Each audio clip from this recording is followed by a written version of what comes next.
Nous abordons à présent dans la deuxième partie de ce chapitre les rappels sur les fonctions et leur usage en C++, l'allocation dynamique de la mémoire en utilisant les opérateurs new et delete, le concept de modularité qui consiste à compiler séparément des parties de code indépendantes, ce qui permet par la suite de la réutiliser et donc optimiser l'usage du code.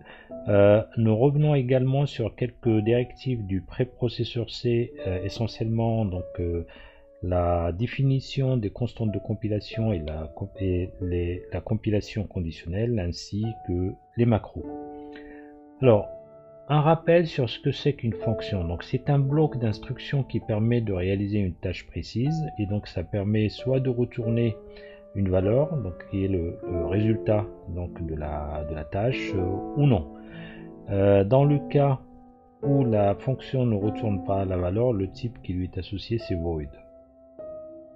Alors pour ce qui est de la définition de la fonction, on commence par le mot-clé qui définit le type de la valeur retournée par la fonction. Ensuite l'identificateur qui n'est d'autre que le nom par lequel la fonction va être repérée et identifiée dans le code. Et entre parenthèses, on met les arguments ou les paramètres que prend la fonction en entrée en précisant pour chacun des paramètres son type. Ensuite, entre les deux accolades, on met le bloc d'instruction qui réalise la tâche voulue par cette fonction. Pour ce qui est de la déclaration, il faut rappeler que la déclaration doit être faite avant l'utilisation de la fonction. Le mot-clé, le type, le nom et les arguments entre parenthèses. Pour ce qui est de l'appel d'une fonction, il suffit, ça se fait dans le code, il suffit de définir ou de déclarer une variable avec le même type que la valeur retournée par la fonction, de faire égal au nom de la fonction et de mettre entre parenthèses les paramètres que prend la fonction en entrée. Un exemple, si on prend la fonction max qui permet de retourner une valeur réelle et ça calcule le maximum entre deux valeurs réelles. Donc ça prend en entrée deux valeurs réelles et ça retourne une valeur réelle. Alors la déclaration peut se faire, on appelle ça aussi le prototype de la fonction. Il suffit tout simplement de préciser les types parce qu'à ce stade-là, on indique au compilateur tout simplement ce que prend la fonction comme paramètre d'entrée et ce qu'elle retourne, de manière à ce que le compilateur réserve dans la mémoire l'espace mémoire suffisant pour ceci. De manière à ce que le compilateur réserve dans la mémoire l'espace nécessaire pour le fonctionnement de la fonction. De même pour son usage, il suffit de déclarer, var1 c'est la variable qui va être affectée par la valeur retour de la fonction, on la déclare du même type que la fonction et après on procède étant donné que les paramètres que prend la fonction c'est deux valeurs réelles, on les déclare et on les met entre parenthèses. C'est ce qu'on va voir en détail dans l'exemple suivant. Revenons concrètement sur la déclaration et la définition d'une fonction. On va dans un premier temps déclaration, définition et usage d'une fonction, plutôt et appel d'une fonction. Alors on va certainement avoir stream. Ensuite, alors pour la déclaration, revenons sur la fonction qui calcule le maximum entre deux valeurs réelles et retourne une valeur réelle. Et par conséquent, le type c'est float, alors max number. Alors, et là, comme j'ai indiqué dans la présentation, on n'est pas obligé de nommer les variables qui vont être prises comme paramètres d'entrée pour la fonction. Il suffit tout simplement d'indiquer le type, étant donné que ce qui est important à ce stade-là, c'est d'indiquer au compilateur l'espace mémoire qu'il doit réserver pour l'utilisation de la fonction. Alors fonction principale. Alors la première des choses, on va tout simplement entrer de nombre.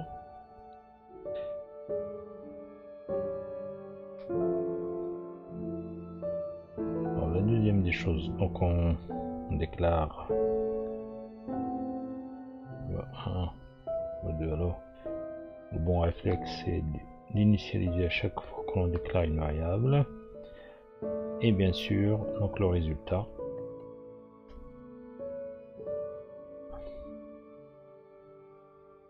Ensuite,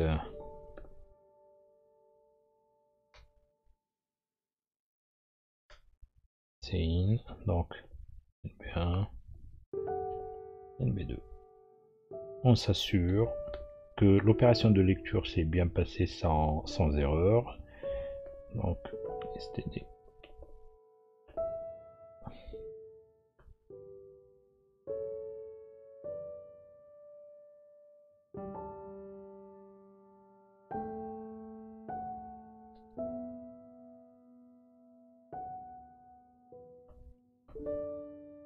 Donc si c'est pas le cas, donc erreur de lecture. Et on sort du programme avec un code de retour -1. Sinon c'est que l'opération s'est très bien passée. Après, donc donc en fait là, je reviens ici, c'est la déclaration. On dit aussi la déclaration du prototype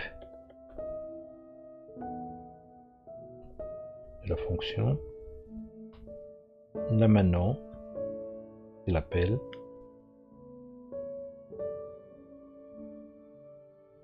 De la fonction. Donc j'ai déclaré la valeur qui va être affectée par le retour de la fonction.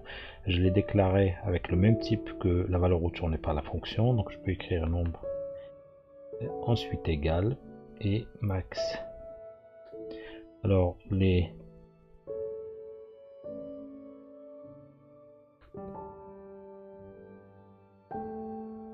après on peut afficher donc le résultat. Le maximum de alors NB1 et NB2 est égal à NB result. Alors une fois que l'on a fait ça, alors maintenant il faut définir la fonction. Alors cette fois-ci, donc il faut nommer les variables qui vont représenter les paramètres d'entrée de la fonction. Float, alors V1, float V2,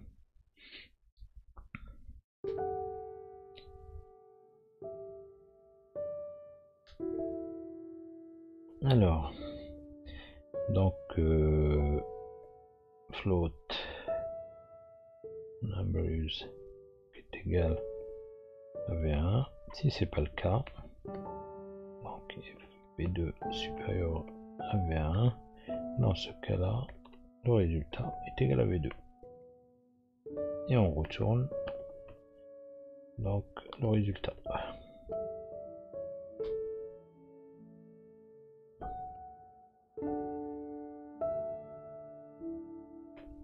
Voilà.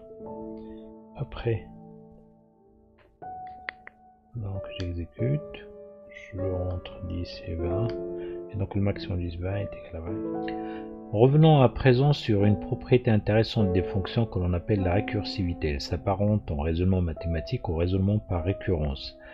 En effet, on parle de récursivité quand dans le corps qui définit la fonction, celle-ci est appelée par elle-même. Et dans ce cas-là, on parle de récursivité directe.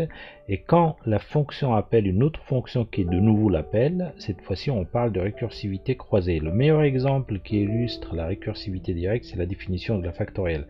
On voit bien que dans le corps qui définit donc la fonction, celle-ci est appelée par elle-même, et donc quand on appelle la fonction, en fait elle s'appelle à chaque fois que cette condition donc est vérifiée jusqu'à ce que celle-ci ne le soit plus, et dans ce cas-là donc la fonction retourne la valeur. Et par conséquent le résultat final donc de ce petit code, c'est qu'il va retourner n fois n-1 fois jusqu'à 1, donc qui n'est autre que la factorielle. Ce que l'on va voir dans l'exemple, sur l'exemple de la définition de la factorielle.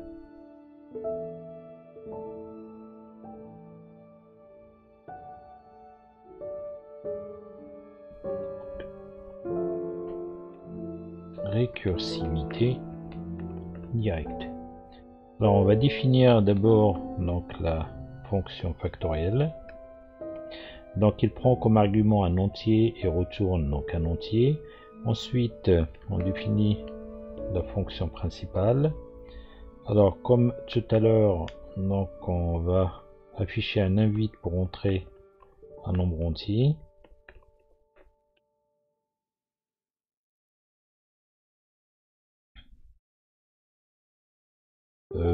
On définit donc le nombre entier que l'on va, alors on va quand même tout simplement initialiser à 0 et également donc le nombre, donc le résultat de la factorielle,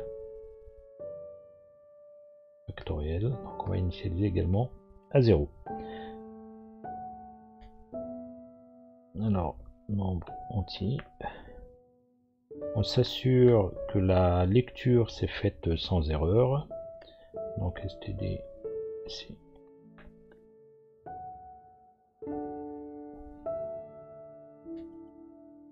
Donc si c'est pas le cas, on affiche donc un message d'erreur.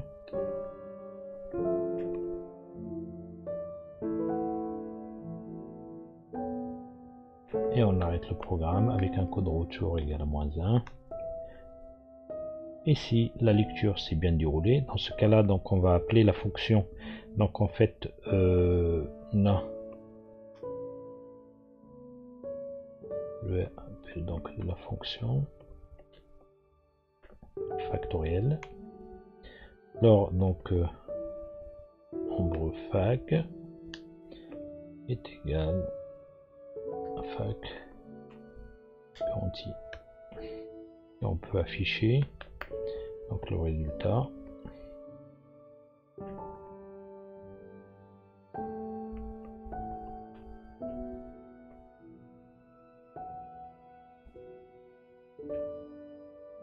InBfac. Et voilà. Maintenant, définition donc de la fonction, définition de fac réel. Alors pour donc le type de retour, ensuite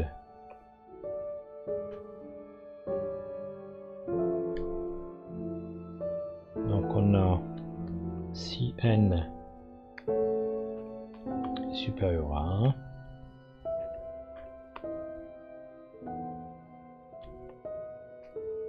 -1, donc on voit bien que la fonction est appelée par elle-même, et si c'est pas le cas, on retourne donc 1.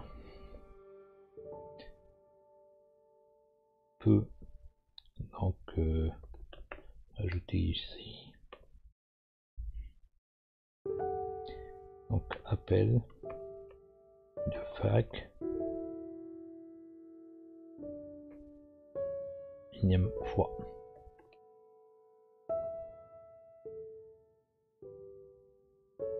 Évidemment, on met donc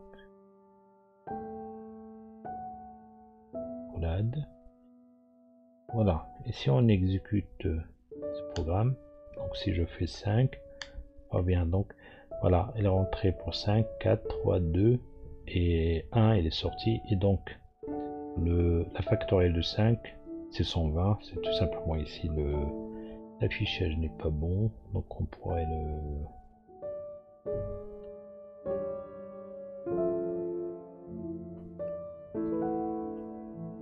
on recommence. Donc si je fais 5, voilà, donc factoriel de 5 est égal à 120. Donc une autre fonctionnalité intéressante de C++ est ce que l'on appelle la surcharge de fonctions. Examinons la situation suivante. Prenons deux fonctions qui font la même chose, en l'occurrence afficher une donnée. La première, elle affiche un réel, et la deuxième, elle affiche une chaîne de caractères. Dans les langages classiques, le fait que le type de données soit différent interdit à ce que l'on utilise le même nom pour les deux fonctions.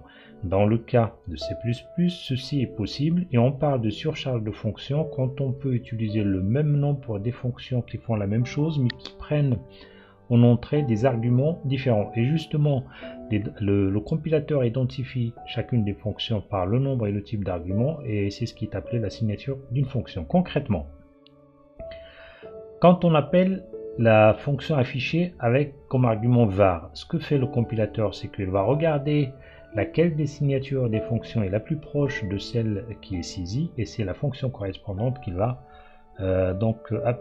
exécuter. Si var est un réel, donc c'est celle-là. Si une chaîne de caractères, c'est celle-là. Si c'est un entier, donc le plus proche, donc un entier se convertit en réel, et par conséquent la signature la plus proche c'est celle-là, et c'est cette fonction-là, donc c'est celle-ci qu'il va exécuter. On va voir ça clairement dans l'exemple suivant. Reprenons l'exemple de la surcharge de fonction. Donc on va enlever ça. Donc la troisième propriété que l'on voit, c'est surcharge de fonction. Donc la première des choses dont on a besoin, c'est stream. Alors maintenant on va définir donc la fonction qui affiche un nombre. Alors c'est void fichier, donc float, nombre réel. Notez bien qu'on n'est pas obligé de préciser le nom de la variable dans le cas où on déclare le prototype d'une fonction. Donc là c'est afficher une chaîne de caractères, la même chose, void. On voit bien qu'on donne le même nom, std string. Après la fonction principale, alors on va définir les variables affichées. Donc la première c'est float, donc r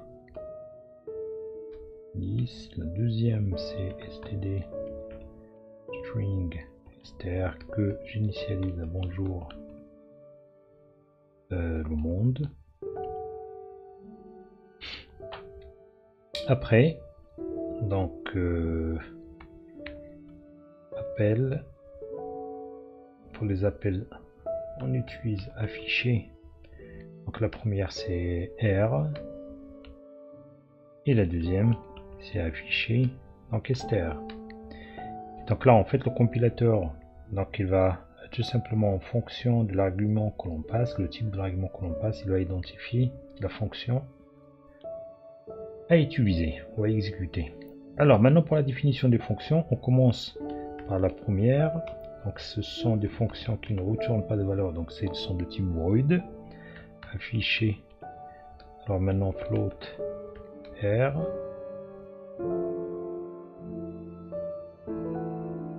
On va quand même mettre donc affichage d'un nombre. On remet aussi donc l'affichage du nombre comme on dit. Nombre donc égal. Alors pour distinguer donc R, alors pour distinguer un nombre réel, show points. Ok. Alors la deuxième fonction, donc afficher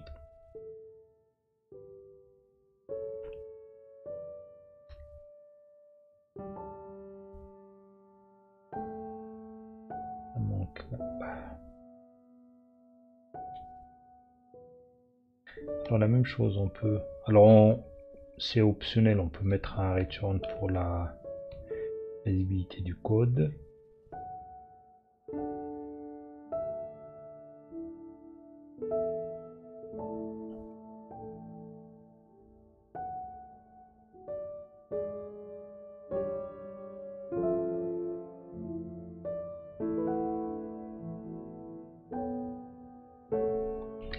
Donc d'une chaîne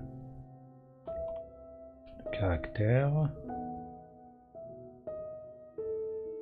on peut écrire la chaîne égale, et là on met str.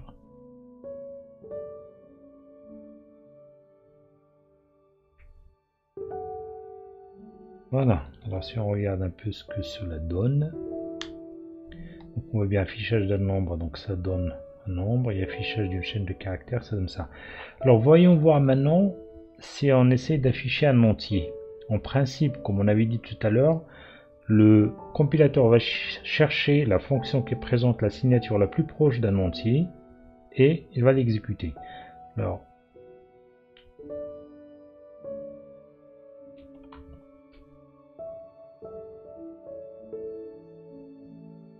et troisième appel, toujours à afficher, n.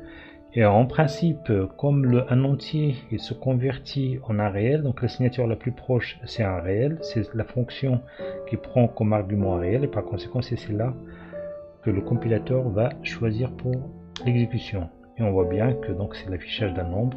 Et d'ailleurs vous voyez bien que le nombre entier il a été converti en un réel avant l'affichage. Donc on a ici les décimales. Alors les deux mots-clés suivants permettent de modifier le comportement d'une fonction. Si le mot-clé inline est statique, d'ailleurs les deux mots-clés on les retrouve dans le langage C. Lorsqu'on précède la définition d'une fonction par le mot-clé inline, donc on dit que la fonction est inline, et le compilateur il remplace l'appel de cette fonction par ces lignes de code qui la définissent, et par conséquent on améliore donc les performances en termes de vitesse de calcul. Toutefois, comme l'appel est remplacé par le code, donc ça augmente la taille du programme. Il faut trouver un compromis entre les deux.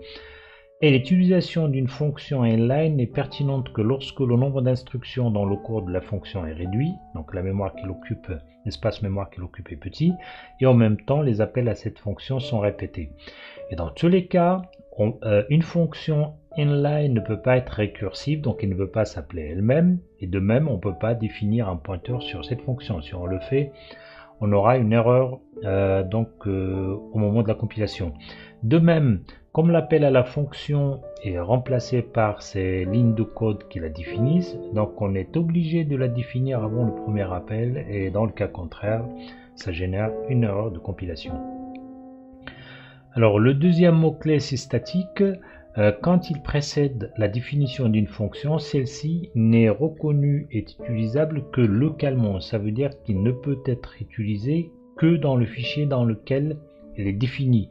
Et si une fonction externe fait appel à celle-ci, ça génère une erreur et ça arrête donc la compilation du programme. Alors voyons voir un peu l'utilisation de tout cela dans un exemple. Montrons l'utilisation du mot-clé inline.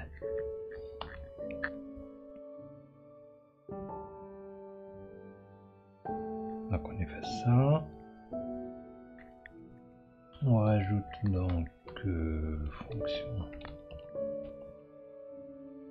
inline. Alors la première des choses, c'est d'inclure le fichier tentative stream. Alors je vais utiliser pour la définition de la fonction max pour la compacter un peu l'opérateur ternaire, et c'est l'occasion justement de le présenter. Alors c'est l'association de l'utilisation du point d'interrogation et de deux points. En fait la syntaxe c'est on a une condition, ensuite on met point d'interrogation, on a la première instruction de point, la deuxième instruction, point virgule. En fait la condition est évaluée, si elle est vraie c'est la première instruction qui sera exécutée, dans le cas contraire c'est l'instruction 2 qui le sera. Et de cette façon, donc line float, donc max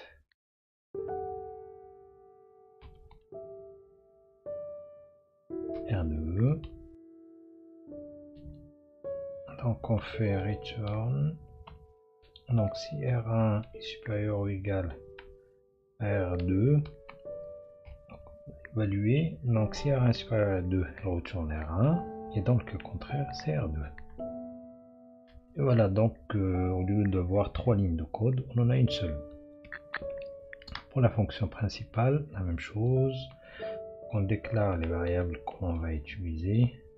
Alors float, par exemple R1, je l'initialise à 10, R2, je l'initialise à 35, et j'affiche, j'appelle la fonction, donc le maximum de R1 Et R2.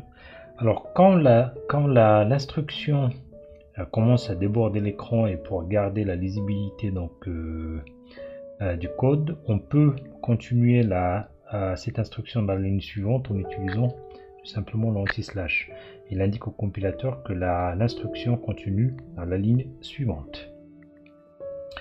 R2 donc et alors j'appelle oui normalement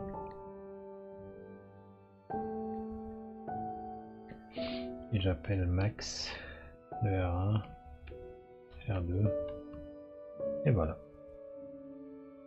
Donc là je compile,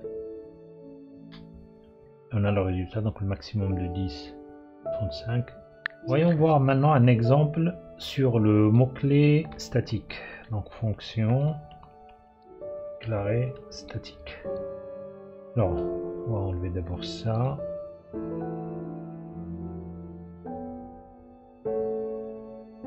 Alors je vais utiliser le mot clé statique. Alors regardez, j'exécute, donc on voit bien que ça tourne. Alors maintenant pour illustrer l'effet de statique, alors déjà ici max il est déclaré statique dans ce fichier et donc du coup il est utilisable localement dans ce fichier. Si une fonction d'un autre fichier l'appelle, ça engendrerait une erreur à la compilation.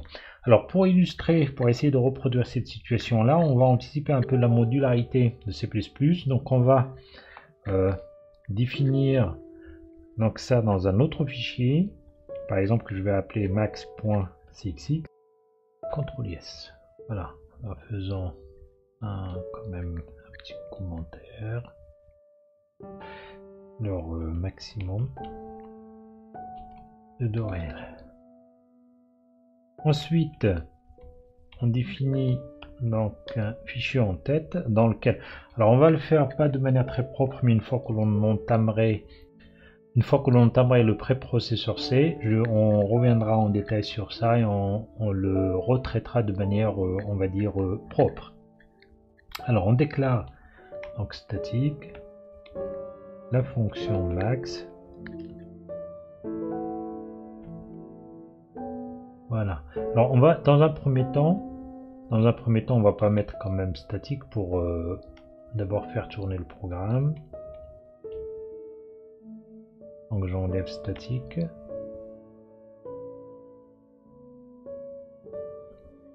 Alors si je reviens maintenant à exemple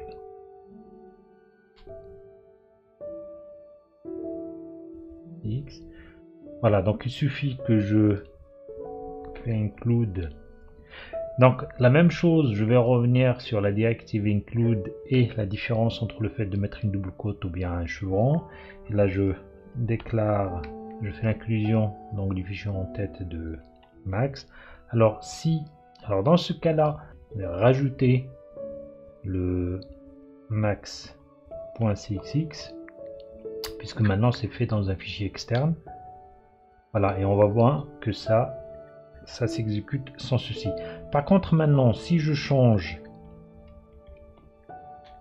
et je mets un statique ici, et la même chose, je mets un statique ici, et si on exécute, vous allez voir que ça va générer un problème. Voilà, il dit tout simplement qu'il ne reconnaît pas le max, il est undefined symbol. Alors quand on fait l'inclusion de max.h, il y a statique dedans, et comme statique ça nous permet donc de rendre en fait visible la fonction max que dans son propre fichier. Ici c'est considéré comme non utilisable et donc du coup le max qui est appelé sur cette instruction là en fait n'est pas c'est comme si en fait elle est indéfinie. Nous allons nous intéresser à présent au mode de passage d'arguments lors de l'appel donc d'une fonction. En effet, on a deux modes de passage d'arguments, soit par valeur, que l'on dit aussi par copie. Dans ce cas-là, c'est des copies des valeurs des variables qui sont passées en argument à la fonction, et toute modification qui s'opère à l'intérieur de la fonction n'affecte pas les variables originales. Si l'on prend l'exemple de la fonction swap qui intervertit les valeurs de var1 et de var2, si je l'appelle avec les variables a et b, ce qui est passé à var 1, la copie de la valeur de a, à var 2, la copie de la valeur de b, et ce qui se passe à l'intérieur ici n'affecte pas a et b. Et si on les affiche après l'appel de swap, on s'aperçoit effectivement que a et b ils ont gardé leur valeur d'origine, ils n'ont pas été modifiés. Le deuxième mode de passage d'argument, c'est le passage par référence, on dit aussi par variable. Dans ce cas-là, ce sont les références des variables qui sont passées en argument. Et comme on le sait bien, toute modification de la référence d'une variable affecte la variable elle-même. Et si l'on reprend donc la fonction que l'on a vue tout à l'heure, alors déjà remarquez la différence au niveau de la définition. Donc pour les arguments, c'est des références au lieu donc de la déclaration des variables. Et dans ce cas-là, quand on appelle swap, avec les variables a et b, ce qui est passé à var 1 c'est la référence de a, ce qui est passé à var 2 c'est la référence de b. Donc les modifications qui vont avoir lieu dans la fonction swap vont affecter a et b, et si on les affiche, on s'aperçoit bien qu'ils ont été intervertis, et donc les modifications à l'intérieur de la fonction les ont affectés. Donc on va illustrer tout ça dans un exemple. Alors voyons voir maintenant un exemple qui permet d'illustrer les modes de passage d'arguments lors de l'appel d'une fonction.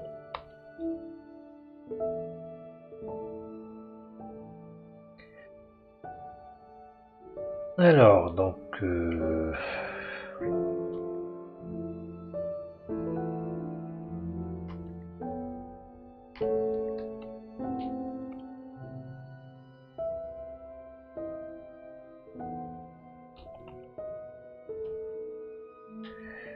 toujours donc on a besoin de uStream. Alors on va définir la fonction swap. Donc swap de AB, donc interchange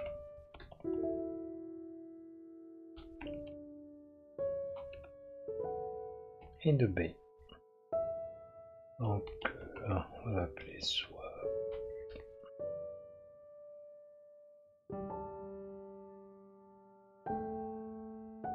La fonction principale.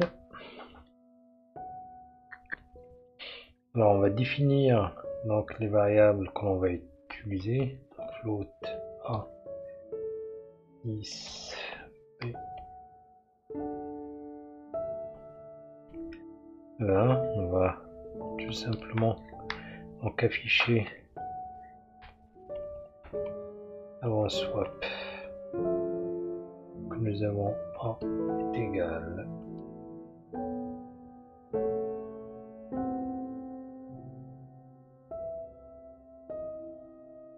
donc B égale B.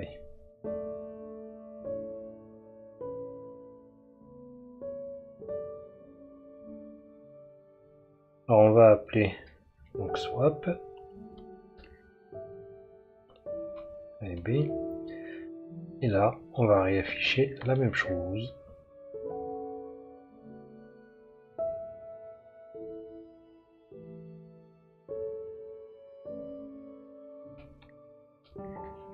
Après donc là c'est on l'appelle swap, et là après l'appel de swap. Là on va définir donc swap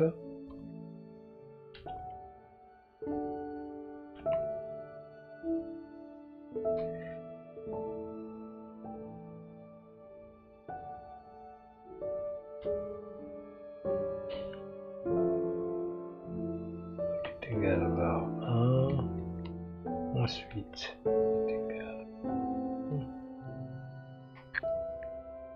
ensuite var 2 est égal voilà.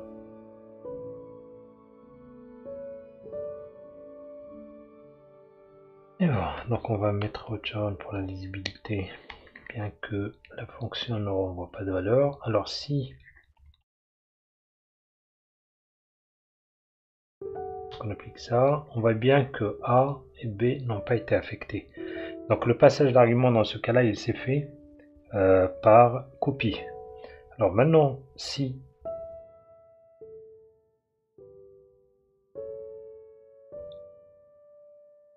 on déclare avec des références, dans ce cas-là, le passage bien, ça a été changé. Par conséquent, donc le passage d'argument dans ce cas-là, c'est fait par référence ou bien par variable. Nous abordons à présent la notion de pointeur sur les fonctions. Bien que cette notion soit moins utilisée en C++, certaines bibliothèques en C qui sont utilisables en C++ font appel au pointeur sur les fonctions. Et par conséquent, donc, il est pertinent de les passer quand même en revue. Donc une fonction, à l'instar d'une variable, est repérée dans la zone mémoire par son adresse. Donc on peut les gérer par leur adresse mémoire et par conséquent, donc on peut définir des pointeurs sur les fonctions. Une situation dans laquelle les pointeurs sur fonction apportent une solution. Supposons que l'on voudrait faire passer une fonction comme argument à l'appel d'une autre fonction, on ne peut pas le faire directement. Et on va le voir par la suite que les pointeurs sur fonction apportent une solution dans ce cas-là.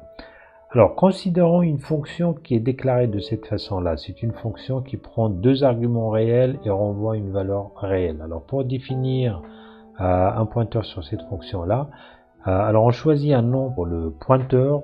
Le nom, il respecte les mêmes règles que le nom de variable. On le fait précéder par l'opérateur de déréférencement et l'ensemble, on le met entre parenthèses. Il ne faut pas oublier les parenthèses parce que sinon, cela engendrera une erreur lors de la compilation. Alors, on le fait précéder par le type de la valeur route de la fonction et on lui donne comme argument tout simplement les types des paramètres d'entrée de la fonction. Pour ce qui est de l'initialisation, on lui affecte donc en utilisant l'opérateur d'indirection, donc l'adresse de la fonction, mais aussi la syntaxe, on affecte directement donc le nom de la fonction au pointeur et aussi valide. En C++ d'ailleurs. Alors, et par conséquent, donc pour faire passer une fonction en argument à l'appel d'une autre, il suffit de définir un type, de définir le pointeur sur cette fonction et de le définir comme type et de déclarer donc un pointeur avec le type de la fonction que l'on voudrait faire passer en argument. On va voir tout cela de manière très claire dans un exemple que l'on va présenter juste après. Alors pour ce qui est donc de l'utilisation du pointeur, nous avons deux possibilités. Donc après avoir déclaré une variable avec le même type que la valeur que le type de la valeur autour de la fonction, soit on peut utiliser l'opérateur de déréférencement. Il ne faut pas oublier les parenthèses et la syntaxe est donnée par l'expression par cette expression, soit on peut utiliser directement donc le pointeur et dans ce cas-là, donc la syntaxe prend cette forme-là. Voyons voir maintenant donc un exemple qui illustre l'utilisation du pointeur sur les fonctions. Et on va traiter donc le cas où on voudrait faire passer donc une fonction comme argument et pour le faire en fait on passe tout simplement donc un pointeur sur cette fonction.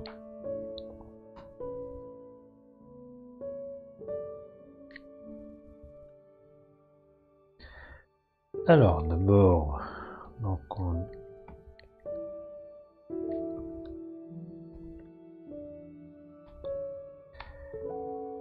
sur fonction, on va avoir besoin donc d'une bibliothèque de maths. Alors comme exemple que l'on va prendre, tout simplement, donc on a une fonction, donc soit une fonction g de x dont on cherche le minimum, donc entre xmin et xmax.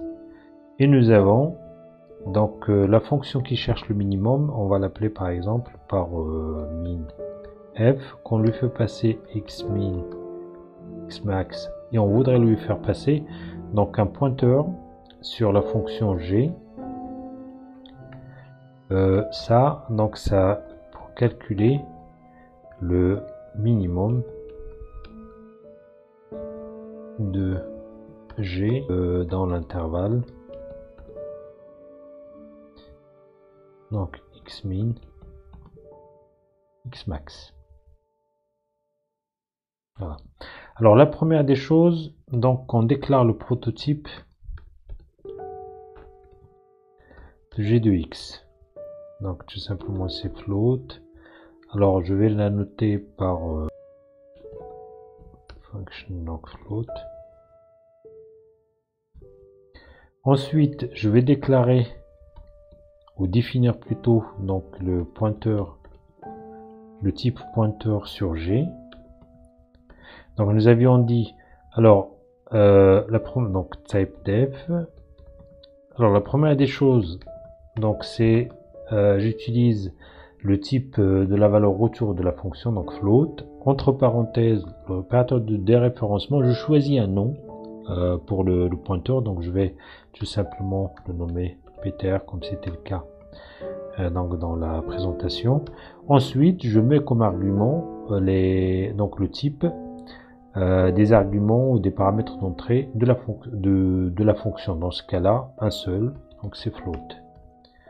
Après, donc je déclare le prototype de la fonction minf. Donc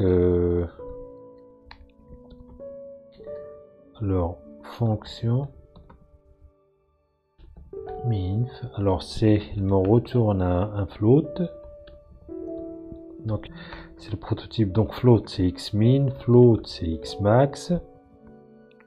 Et ensuite, c'est là où il faudrait tout simplement utiliser le type gptr, qui est un type pointeur sur la fonction g.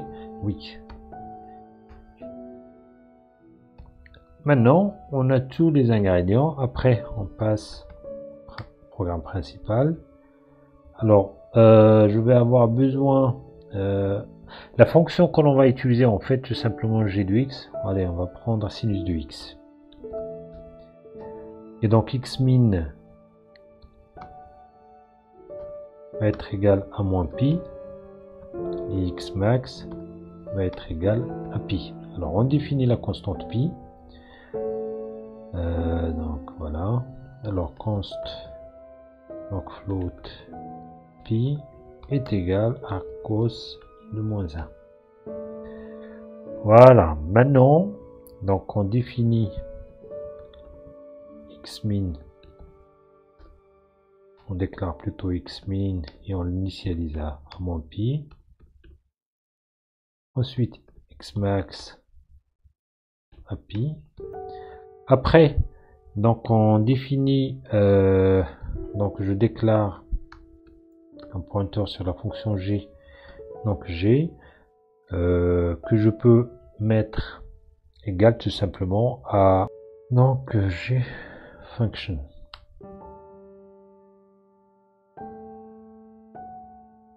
Voilà. Ensuite, donc notre minimum, alors on va l'appeler par g min. On va tout simplement, on va appeler min f, xmin, xmax et g. Et le tour est joué. Donc en fait ici, je fais passer le pointeur vers la fonction g, de la fonction g, je le fais passer comme argument, et on va afficher donc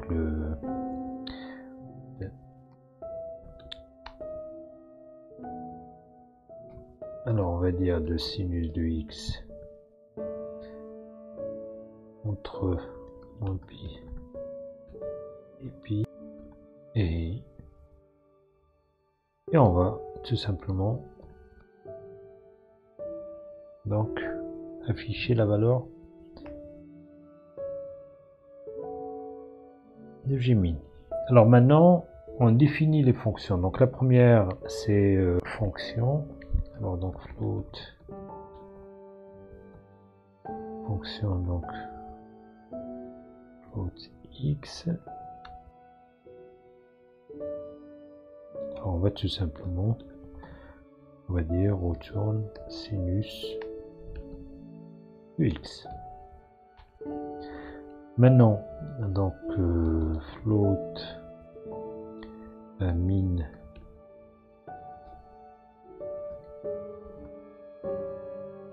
xmin float .xmax et tout simplement g ptr g.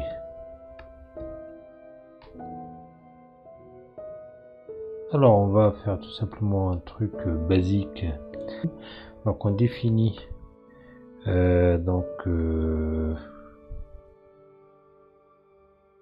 gmin, on l'initialise par exemple, on lui affecte la valeur tout simplement g de xmin.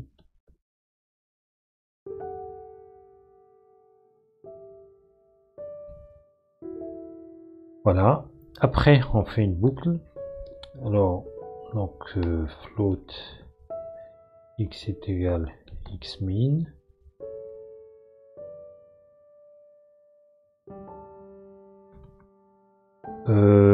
x inférieur donc ou égal à xmax, et on rajoute, on va avec des pas de 0,1 par 0,1. Et donc si, alors dans ce cas là on fait, donc c'est gmin est supérieur à y, ça veut dire que gmin n'est plus le minimum. Dans ce cas là on fait tout simplement gmin est égal y. Voilà, et le tour est joué. Et après, donc une fois que la boucle est bouclée, on fait retourne gmin. Maintenant on exécute et on voit donc le minimum de sinus x entre moins pi et pi, donc elle est égale à moins 1, ce qui correspond bien à ce que l'on cherche. Et donc en récapitulation, donc ce qu'il faudrait, donc la première étape tout simplement c'est de déclarer un type de pointeur vers la fonction. Ensuite c'est de passer ça donc en argument.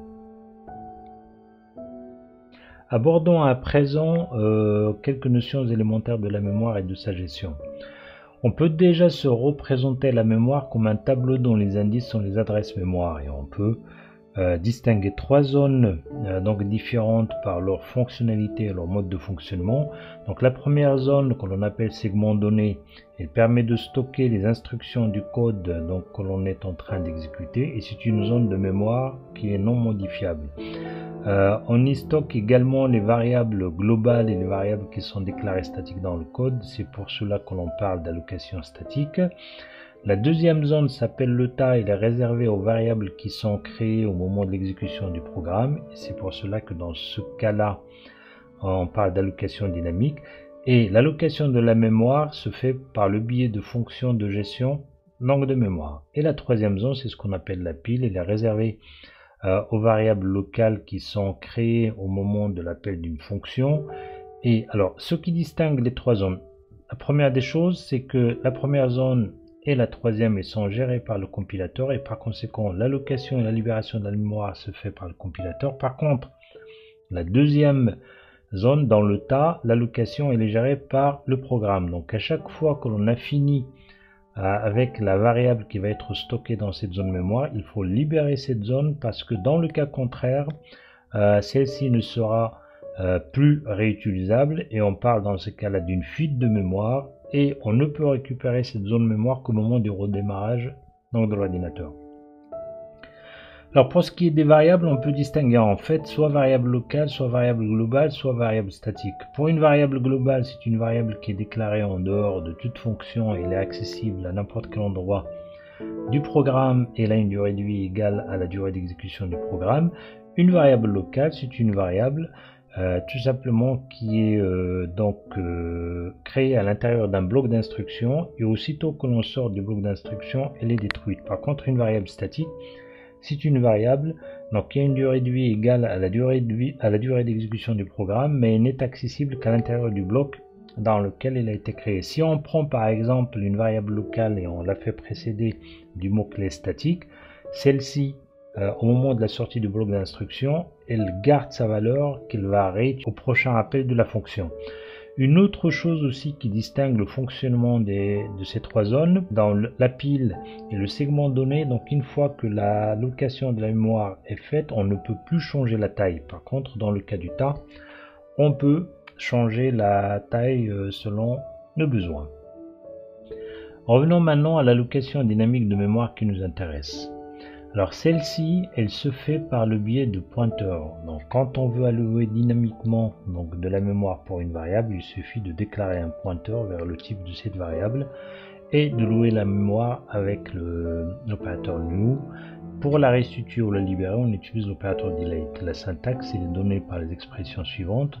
Donc on met le type, pointeur sans oublier donc l'opérateur de déréférencement est égal new avec le type de la variable pour laquelle on veut allouer de la mémoire. Et pour libérer la mémoire, il suffit tout simplement de mettre delete et le nom du pointeur qui était déclaré. La même chose pour un tableau de taille n. Donc là, dans la syntaxe, il suffit de rajouter tout simplement un crochet devant le type en précisant justement la taille. Et pour la libération de la mémoire, donc on met delete avec un crochet sans mettre la taille du tableau. Reprenons à présent un exemple pour illustrer l'allocation de la mémoire dans ces différents modes statique, automatique ou bien dynamique. Et c'est cette dernière qui nous intéresse en réalité. Donc allocation de mémoire. Donc nous avons vu que le type d'allocation de mémoire dépend donc de la manière avec laquelle la variable est créée. Donc on commence par une variable globale et donc l'allocation elle est statique et la variable donc la mémoire elle est réservée dans le segment donc de données.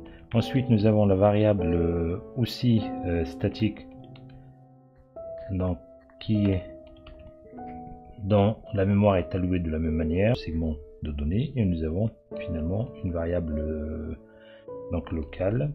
Dans ce cas là l'allocation est faite de manière automatique et cela est fait donc dans la pile. Dans les trois cas, donc la location et la libération de la mémoire elle est gérée par le compilateur. Donc on n'a pas à se soucier de ce point là. Alors je fais donc une inclusion du fichier en tête IOStream. Ensuite, donc pour la déclaration d'une variable globale, il suffit de le faire en dehors de toute fonction et en l'occurrence avant l'appel de la fonction principale. Donc je vais pour l'exemple donc déclarer une constante entière que j'initialise à la valeur 4 et après donc la fonction principale. Alors pour la fonction principale, ce que je vais faire, je vais tout simplement afficher donc un entier égal à 0. Donc là j'utilise donc cette variable globale, étant donné qu'elle est globale, donc on peut lui accéder dans n'importe quel endroit donc du code.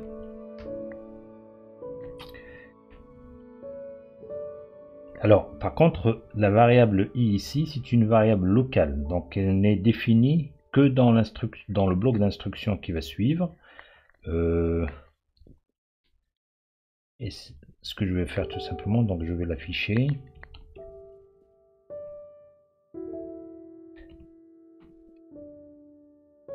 Alors vous pouvez constater que si j'essaie d'utiliser en dehors du bloc donc la variable i, si je fais par exemple j'essaie de l'incrémenter, vous voyez bien qu'il la met.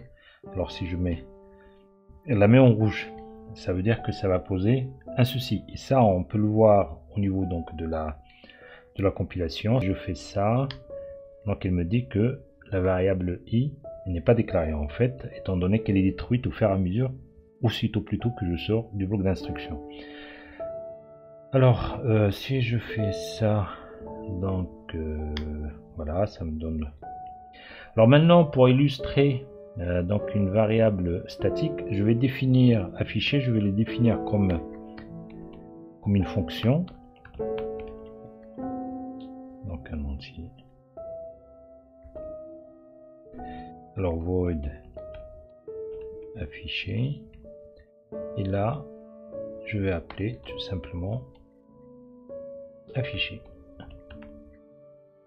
Et dans la définition donc de afficher, alors je vais déclarer donc un nombre entier que je vais initialiser par exemple, que je vais initialiser à la valeur donc à la valeur de la variable globale tableau, on voit bien. Et après tout simplement donc je fais nombre entier égal. Voilà, ensuite je l'incrémente. Alors ce qu'il faudrait, alors je mets quand même un return même si la fonction ne retourne pas de valeur. Alors ce qu'il faudrait voir, c'est que nombre entier donc est une variable locale. Elle est donc créée au moment où on appelle la fonction affichée. À chaque fois que j'appelle la fonction affichée, elle est créée, utilisée, détruite. Ça veut dire que même si je l'incrémente ici, au prochain appel, donc il va toujours prendre la valeur de 4. On voit bien que toujours nombre entier est égal à 4. Maintenant, si je le déclare statique, en fait à la sortie de ce bloc d'instruction, la variable donc entière va garder sa valeur et l'utiliser, donc ne pas prendre la valeur d'initialisation, mais utiliser celle qu'elle a gardée du précédent appel. Alors vérifions ça.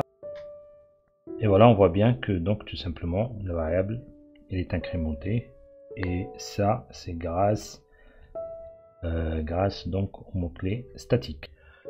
Alors maintenant, on va voir l'allocation dynamique de la mémoire. Donc ce que l'on a fait, donc ce que l'on a vu pour une variable statique et une variable globale, donc l'allocation se fait au début de l'exécution du programme et reste tout au long donc, de l'exécution du programme. Elle est faite dans le segment de données et en même temps on ne peut pas changer sa taille. Par contre, l'allocation dynamique, et c'est le compilateur qui gère l'allocation et la libération de mémoire. Par contre, pour l'allocation dynamique, c'est le programme qui gère donc l'allocation de la mémoire et par conséquent, à chaque fois qu'on alloue la mémoire, il faut la libérer. Sinon, on va avoir des fuites donc de mémoire. Et en même temps, l'avantage aussi, c'est que la variable auquel on a alloué dynamiquement la mémoire, elle a une portée globale. On peut l'accéder à n'importe quel donc endroit du code. D'une part et d'autre part, on peut changer aussi la taille de la mémoire. Alors, on va laisser tout ça.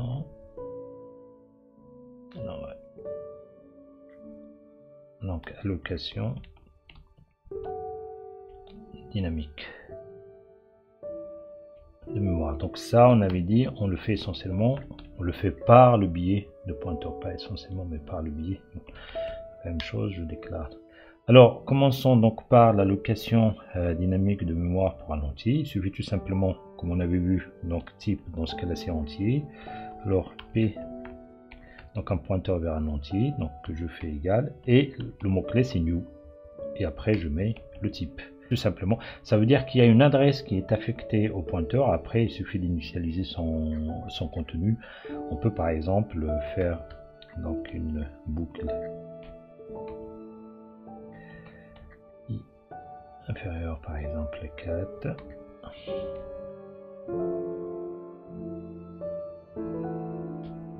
Et l'afficher. Alors P entier, donc son contenu c'est P entier.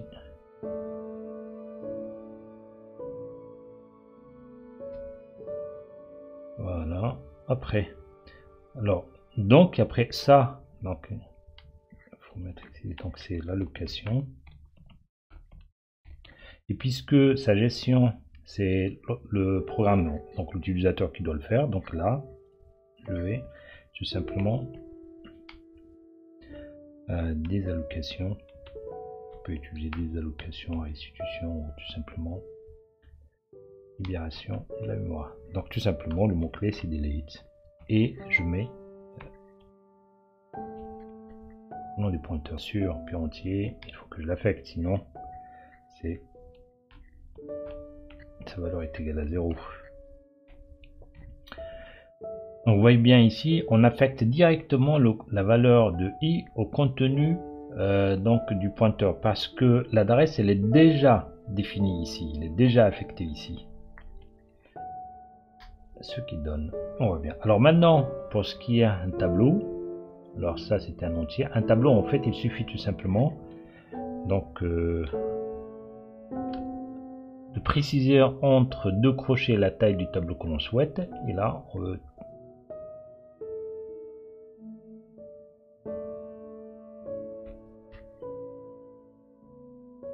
et on peut donc l'afficher ici. Contre là, le déréférencement, il faut le mettre à l'extérieur des parenthèses. Par contre ici, il faut quand même donc mettre donc le bon opérateur pour la délocation de la mémoire dans le cas d'un tableau. Si on fait ça, donc on voit bien qu'on a toujours le même résultat. On va voir à présent une fonctionnalité intéressante du langage C++ qui est présente aussi dans le langage C. C'est ce qu'on appelle la modularité ou la programmation modulaire.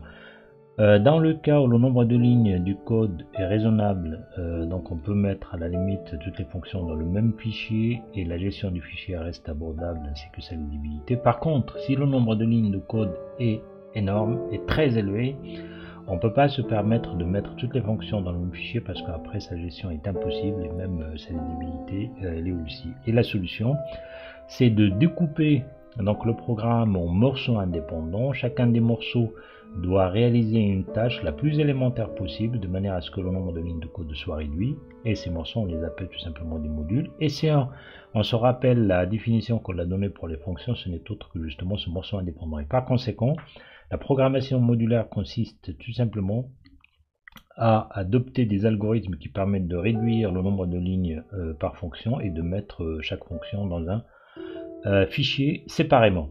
Alors là, évidemment, les avantages, c'est que la gestion du code elle est simplifiée essentiellement sa maintenance parce que toute modification se fera seulement donc dans un fichier, dans un module, et quand on recompile, il n'y a que ce module là qui est recompilé, pas la totalité du programme. La même chose, la lisibilité donc des programmes elle est accrue, enfin des tâches répétées dans le programme, donc au lieu de la programmer à chaque fois, donc on la programme dans une fonction et après on fait appel à cette fonction.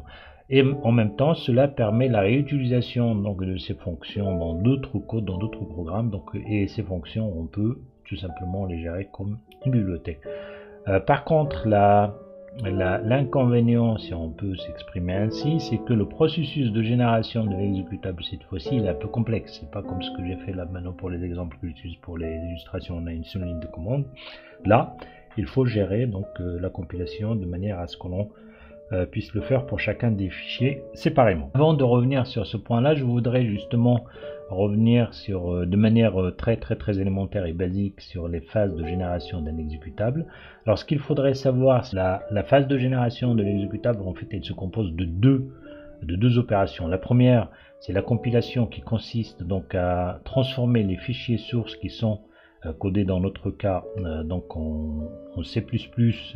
On a un fichier qui est écrit avec un langage qui est compris par la machine, et dans cette phase, en fait, ce qui est vérifié aussi, c'est ce qu'on appelle, on a une vérification lexicale et sémantique. Autrement dit, les éléments qui sont déclarés dans un programme, on les appelle les symboles. Alors que tous les symboles, ils sont correctement déclarés et ils sont aussi correctement utilisés. Par contre, à ce stade-là, on ne se soucie pas si le code, si la définition des symboles existe ou non. Alors la deuxième phase, pour les fonctions que l'on a définies nous-mêmes, donc la définition elle existe dans les fichiers que l'on a développés. Par contre, pour les autres fonctions, pour les autres objets qui font partie de la bibliothèque du système, donc cette phase-là, donc on va chercher évidemment dans les bibliothèques associées à ces objets de manière à pouvoir inclure avec les objets, les fichiers objets qui nous sont propres pour construire un seul fichier exécutable qui est tout simplement binaire et que l'on peut exécuter. Et cette phase, cette deuxième phase, ça s'appelle tout simplement l'édition des liens. Donc en fait, une phase de génération, la génération d'un exécutable passe par la compilation, ensuite par l'édition des liens. Alors pour optimiser un peu, en quelque sorte, en tirant profit un peu de ce que je viens de dire, le mieux c'est à chaque fois que l'on a à faire un travail de le considérer comme un projet, donc de définir donc un fichier principal dans lequel, tout simplement ce que l'on va faire, c'est on va déclarer les prototypes donc des fonctions que l'on va utiliser, donc avant la fonction principale, et de faire appel donc aux fonctions ou aux objets que l'on a déclarés dans la fonction principale. La meilleure façon d'utiliser la modularité, c'est en fait pour chacune des fonctions de définir deux fichiers. Un fichier dans lequel on a seulement la déclaration du prototype de la fonction et des différentes donc variables globales dont elle a besoin, et dans un fichier .cxx on a la définition donc de la fonction elle-même. Alors on va voir dans la diapo suivante comment on procède réellement en termes d'organisation. Reprenons maintenant le concept de compilation séparée. Pour alléger la complexité de cette opération, nous avons des logiciels qui permettent de construire donc l'exécutable à partir donc des fichiers séparés. On l'a déjà utilisé par exemple pour l'installation de route, on a utilisé CMake pour générer l'exécutable à partir donc des codes sources.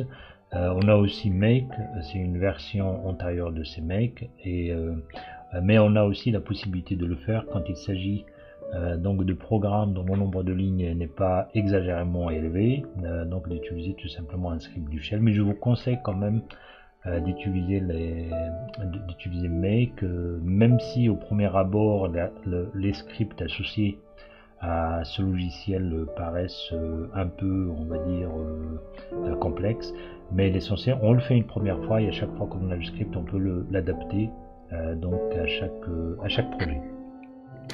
Alors je commence donc par l'organisation du répertoire du travail. Le mieux c'est d'utiliser l'arborescence dans laquelle donc on fait des sous-répertoires SRC, INC, Obj, dont je vais détailler ce qu'on va mettre dedans, et en même temps donc le programme principal et un script donc associé au constructeur que l'on utilise pour générer l'exécutable. Donc dans le répertoire courant ici, donc on va voir le fichier principal et l'un des scripts donc que l'on va utiliser pour la construction donc de l'exécutable.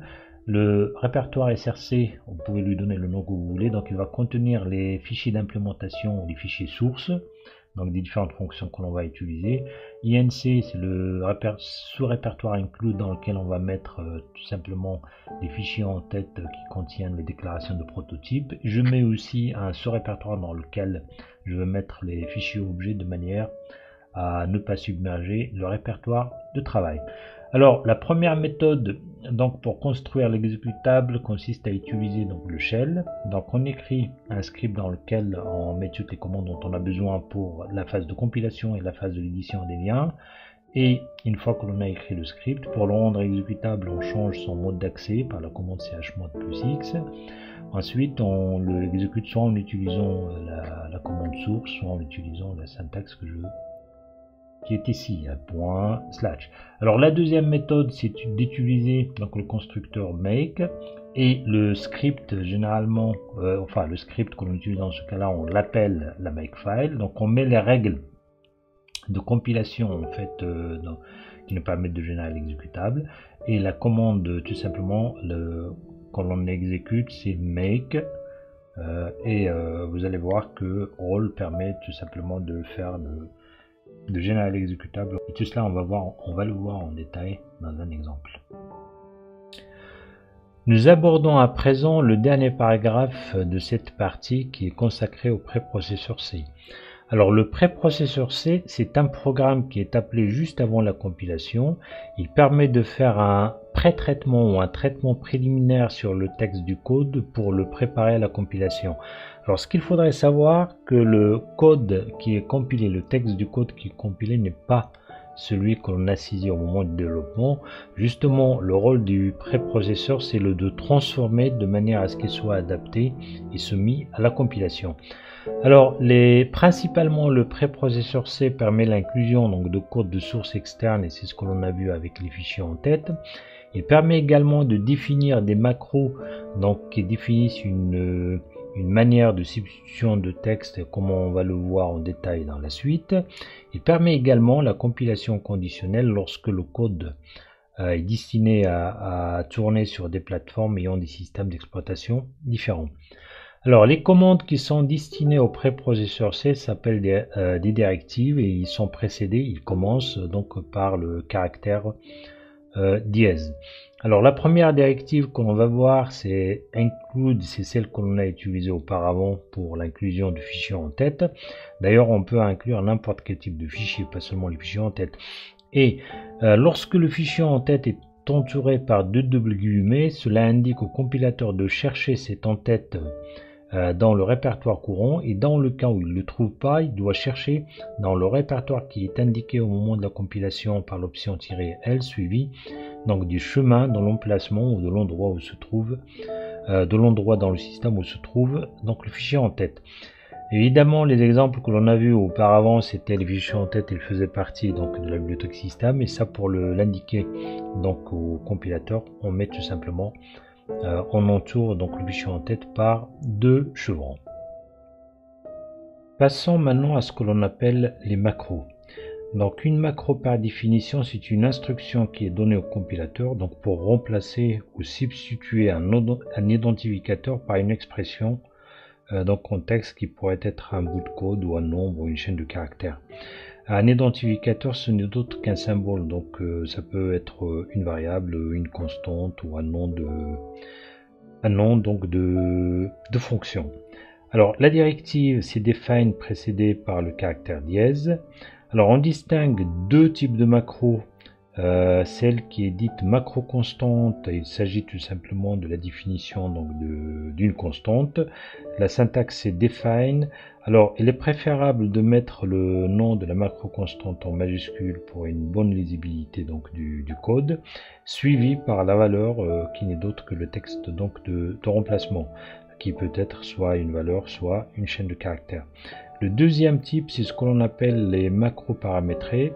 Donc après donc la directive define, nous avons le nom de la macro suivi donc des paramètres donc de la macro, et enfin nous avons le code ou le texte de substitution. Et à chaque fois que le préprocesseur donc rencontre donc cette expression là, il la remplace par le code qui est entre parenthèses. Alors voyons voir maintenant donc des exemples de ce que l'on vient de définir. Pour une macro constante, donc on définit par exemple une macro constante taille tableau qui n'est autre qu'une constante entière. Et à chaque fois que le préprocesseur donc rencontre donc cet identificateur dans le code, dans le programme, il le substitue par 4. De même, donc pour une macro paramétrée, donc on définit tout simplement le maximum entre deux valeurs P1 et P2, et par l'expression ternaire, si P1 est supérieur à P2, donc si c'est vrai, ça retourne P1, si c'est faux, ça retourne P2. Et à chaque fois que le préprocesseur rencontre dans le texte donc l'expression max de P1 et P2, il la remplace par cette expression. Donc voyons voir finalement ce que l'on appelle la compilation conditionnelle. Donc les directives qui permettent de réaliser une compilation conditionnelle sont donc ifdef ou ifnotdef ou ifndef. Ils prennent comme argument donc une macro constante, et les deux ils doivent être toujours suivis par donc la directive indif. La même chose si on a un branchement conditionnel alternatif, donc else, la directive c'est else, et si le branchement conditionnel est suivi aussi par une condition, donc c'est elif defined. Et un exemple qui permet tout simplement d'illustrer ces situations. Alors donc ifdef macro 1, c'est la macro constante est définie auparavant, donc c'est le texte 1 qui est écrit, et dans le cas contraire si ça ne l'est pas et c'est macro 2, c'est le texte 2, et dans le cas où les deux macro constante n'était pas définie, c'est texte 3 qui sera écrit. Donc un exemple intéressant que l'on va utiliser justement pour éviter la multiple inclusion du fichier en tête. En fait, pour chaque fichier en tête, on va définir une macro constante. Si celle-ci n'est pas définie, donc on fait l'inclusion, mais avant de faire l'inclusion, on la définit, et par conséquent, si on demande une deuxième fois l'inclusion, comme la macro constante est déjà définie auparavant, donc l'inclusion ne se fait pas une deuxième fois. Pareil, on peut le faire donc pour la compilation. Alors ce qu'il faudrait savoir, c'est qu'à chaque système d'exploitation donc est associé une macro constante. Là, normalement c'est préconfiguré, prédéfini. Et donc au moment où on fait de la compilation, on voit laquelle des macro constantes donc est définie. Si on est dans un système Windows, c'est celle-ci qui sera définie, et par conséquent c'est ce qui suit qui sera en quelque sorte exécuté, et dans le cas contraire, si c'est Linux, donc c'est celui qui sera défini et c'est ce qui suivra qui sera exécuté. Alors on va voir dans un exemple maintenant en détail tout ce qui touche à la programmation donc modulaire, et en même temps en utilisant les directives du préprocesseur pour la compilation. Alors reprenons maintenant un exemple pour illustrer la programmation modulaire ou la modularité de C++ en utilisant quelques directives donc du préprocesseur C, essentiellement pour éviter la multi-inclusion donc d'un fichier en tête et bon, la directive qu'on a déjà utilisée auparavant. Include. Alors la première des choses que l'on avait dites, c'est que à chaque fois que l'on a un code à développer, le considérer comme un projet et de créer un répertoire de travail qui lui sera dédié. Donc je vais utiliser le même nom que celui de l'exposé, project dir. Ensuite j'accède au répertoire et je crée donc un sous-répertoire src pour y mettre les implémentations des fonctions, inc pour y mettre donc les fichiers en tête, et obj pour y mettre les fichiers donc objets pour ne pas submerger le répertoire de travail. Donc si je vérifie, ils sont bien créés. Alors maintenant donc je fais tout simplement je crée le fichier le programme principal donc dans lequel on va mettre l'ossature donc du code. Donc je vais utiliser la même chose, même nom que projet. L'exemple que l'on va utiliser est celui que l'on a développé pour illustrer les pointeurs sur les fonctions. Donc dans cet exemple, on calcule le minimum d'une fonction réelle dans un intervalle, donc xmin, xmax. Alors nous avons le découpage en fait naturel du code que l'on avait utilisé, c'est d'utiliser un morceau pour la fonction f de x, g de x, et là on va utiliser les mêmes noms que l'on a utilisé, donc un morceau pour g fonction, un morceau pour la fonction qui calcule le minimum, donc minf, et pour chacune des fonctions donc définir deux fichiers, un fichier pour l'implémentation et un fichier pour l'entête. Alors on commence donc par le fichier d'entête pour g fonction. Là on va tout simplement dire que c'est une fonction réelle et donc son prototype c'est float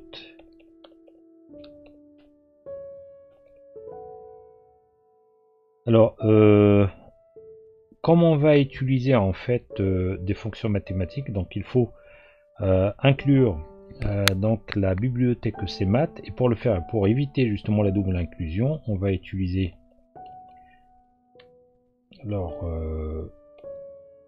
cmat. S'il n'est pas défini, on l'a défini, et on fait un include donc de cmat et on ferme. Voilà, après donc on a ça. Alors maintenant pour la fonction, l'implémentation de la fonction, on va faire,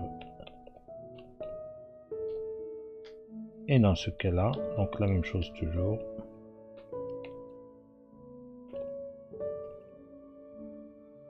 de la fonction réelle à minimiser, et par conséquent donc la première des choses on fait un include donc de g.h pour inclure en fait alors dans ce cas là la même chose, le include que l'on va faire ici, étant donné que le fichier en tête n'est pas un fichier qui appartient au système. Dans ce cas-là, on utilise un double guillemet pour l'encadrer. Il faut éviter soit de donner le chemin relatif de l'emplacement, comme ceci, parce qu'en fait, Le code est inutilisable par la suite si on veut l'utiliser dans un autre répertoire. Le mieux, c'est de donner seulement le nom et après d'indiquer, au moment de la compilation, d'indiquer avec l'option "-i" majuscule, donc d'indiquer en fait l'emplacement du fichier en tête. Donc on fait ça. Après, on a donc float function donc float de x et on définit la fonction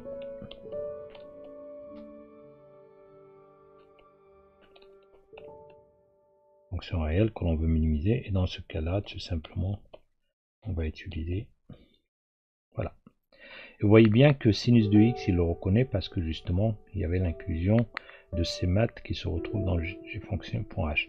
Alors maintenant passons à la deuxième fonction, donc c'est minf.h. donc ça c'est calcul le minimum d'une fonction réelle. Alors la déclaration se fait float, donc minf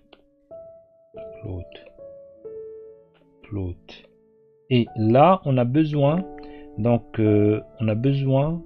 de déclarer le pointeur vers une fonction réelle. Donc dans ce cas là on le fait ici, donc c'est float g.ptr. alors le mieux c'est donc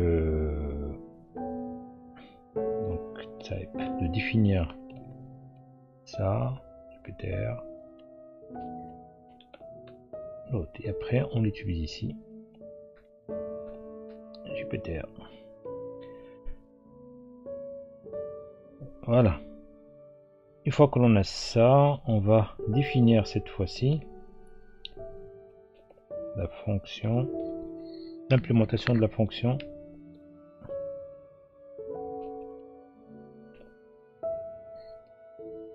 de minf, donc qui permet de calculer le minimum d'une fonction réelle. Pour éviter à ce qu'il y ait une multitude d'inclusions de min.h, donc if def, on le définit, ensuite on fait un include, évidemment il faut commencer par la dièse, donc dans ce cas là la même chose, et on ferme.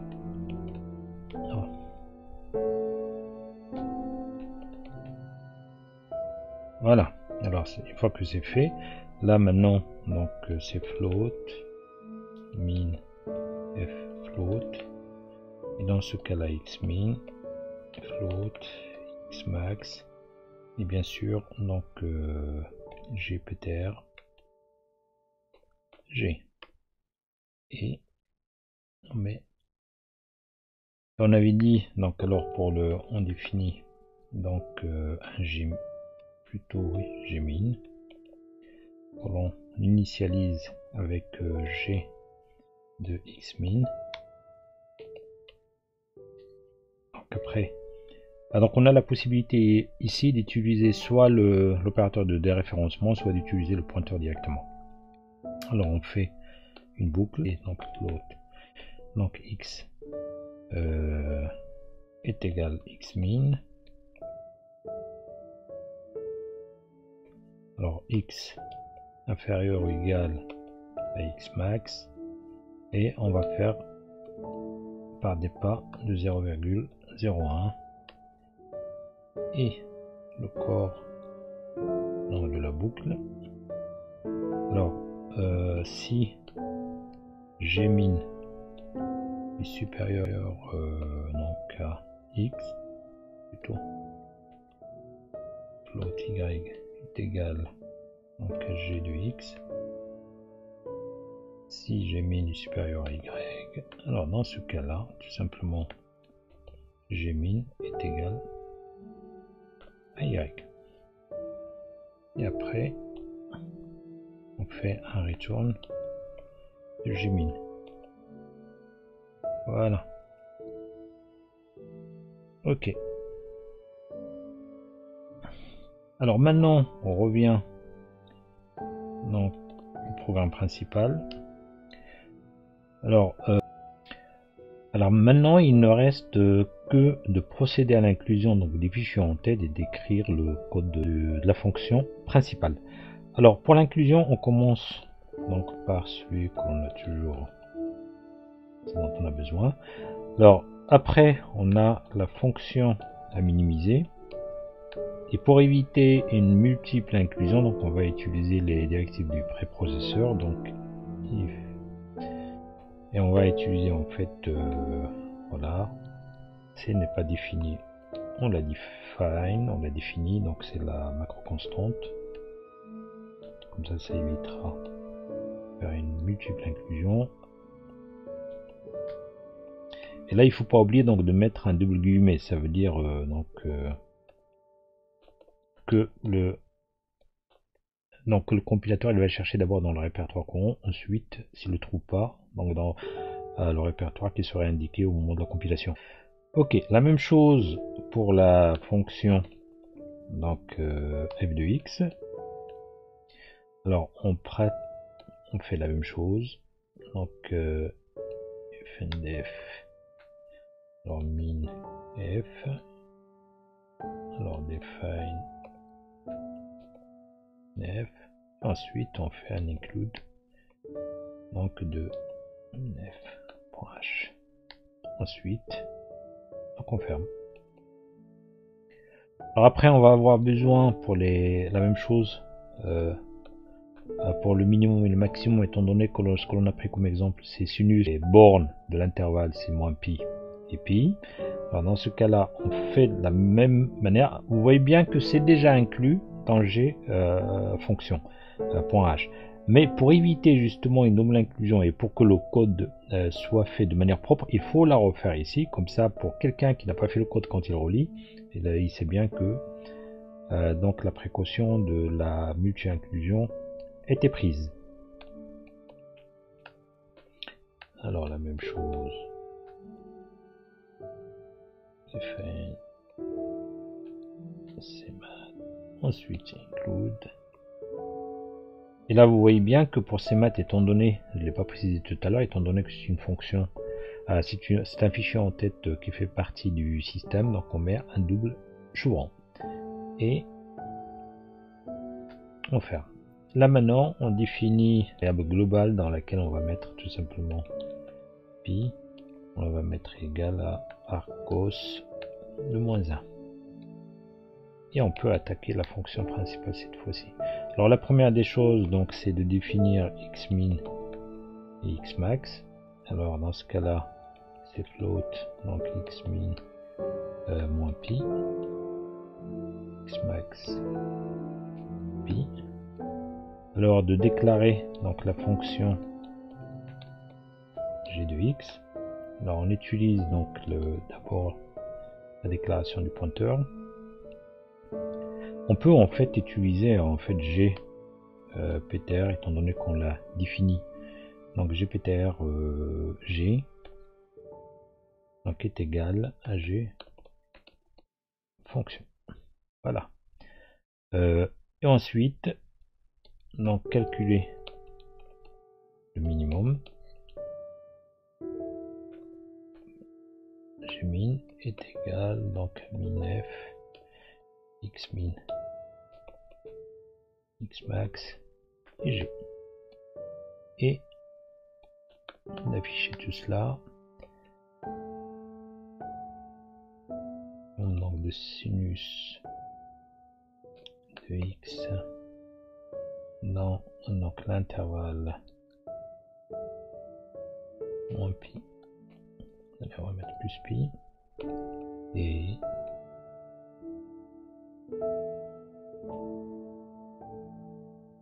donc en fait et le tour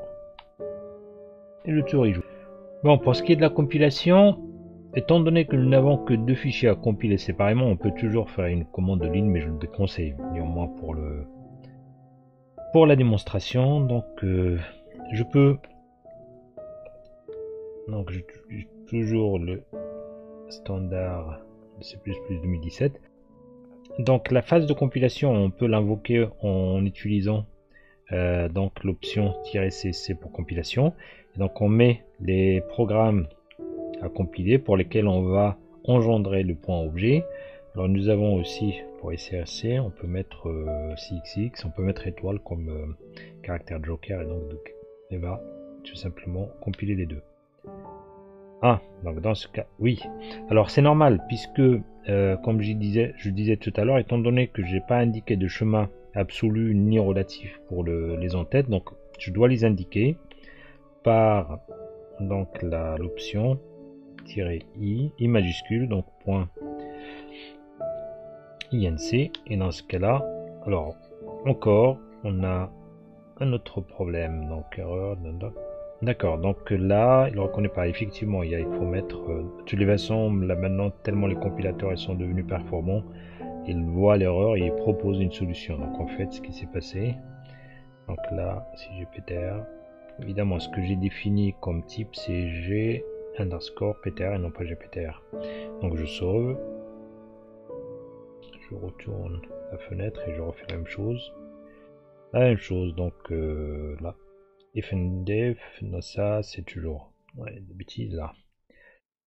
Alors j'ai fonction, ah oui, là c'est pas, donc un if encore, et là c'est fait, et je peux faire plus, donc moins std c'est plus 17, et je peux faire comme je faisais avant, project, et là je lui fournis tous les points hauts. Alors ici je fais project, donc voilà, donc c'est exécuté. Néanmoins, si je regarde ici, je vois que j'ai les points qui sont là et je voudrais bien les mettre donc dans ça. On peut utiliser tout simplement la commande move. Ça on fait, donc on a là maintenant, c'est propre. Néanmoins, je déconseille parce que là, c'est faisable parce qu'on n'en a que de compilations séparées à faire. Mais dans le cas où on a une centaine de compilations séparées à faire, donc les commandes en ligne ne sont pas pratiques. Et par conséquent, il faudrait passer. La solution non plus du shell n'est pas très optimale, très optimisée. Donc, comme je disais dans l'exposé, la meilleure solution, c'est d'utiliser en fait le logiciel de construction des exécutables make ou cmake. Donc pour ce qui est d'utilisation du shell pour la compilation séparée, donc on écrit donc un script que l'on va appeler compile par exemple .sh. Alors un shell, toujours il faut commencer la première ligne pour indiquer que l'on au système d'exploitation qu'on utilise du shell bash, donc c'est de lui mettre donc tout simplement le chemin où se trouve le shell. Alors mis à part la première ligne, les lignes qui commencent par une dièse dans un shell, donc c'est un commentaire. Alors la première des choses, donc nom du code. Alors dans ce cas là on va utiliser les variables, on va leur donner donc des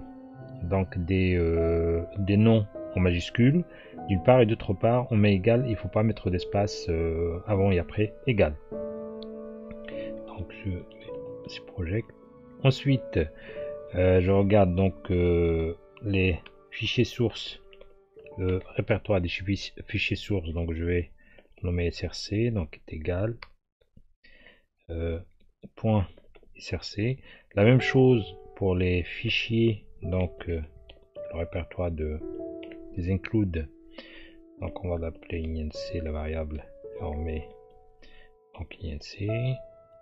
Aussi donc les objets, répertoire dans lequel on va mettre les objets, on va l'appeler obj.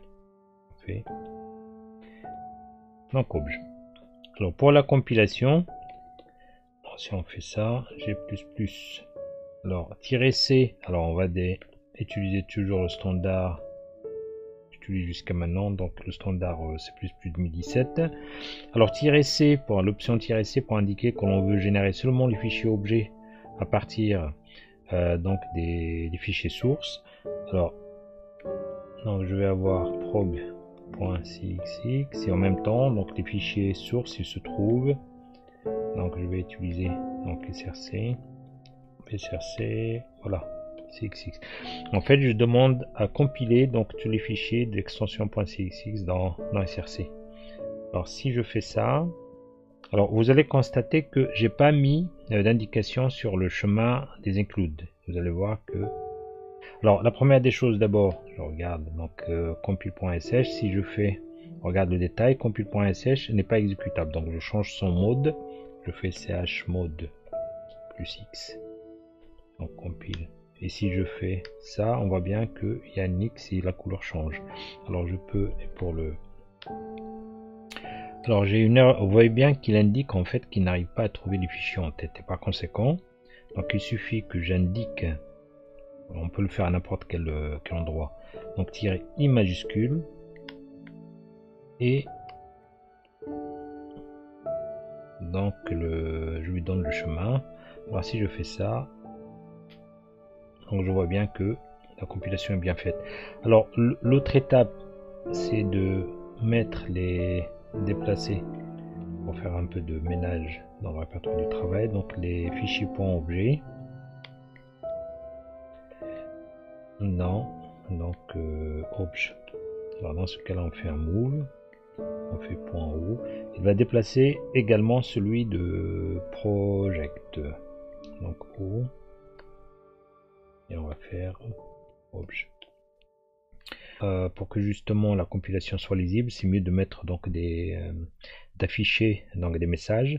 Alors les messages dans le shell, on les fait avec echo comme on avait vu dans le tutoriel.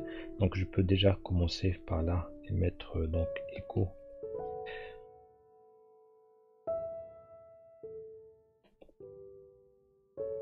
Alors compilation.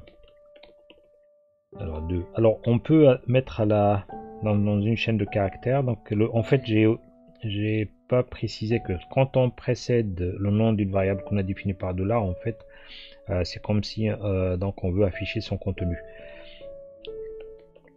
Alors on fait comme ça, compilation. Alors on va dire là on a la compilation qui va commencer. Voilà, on peut mettre une fois que c'est fait fin de compilation. Après, donc on peut écrire que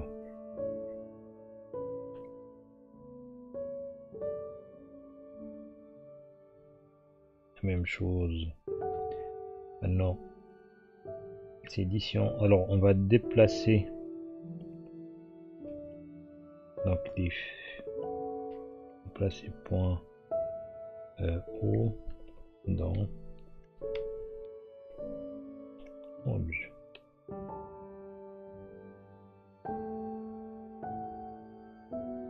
Ok, maintenant on peut toujours faire ça et édition des liens.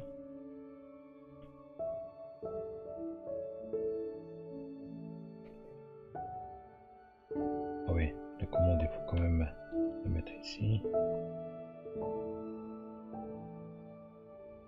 Et l'édition des liens, c'est toujours un G++, mon std est égal C++, 17. Alors cette fois-ci, donc je donne donc l'option -o output, donc le nom de l'exécutable, et après je lui donne en entrée les points objets, et comme tous les points objets je les ai mis dans le répertoire obj, donc je fais ça en haut. Après pour l'exécution,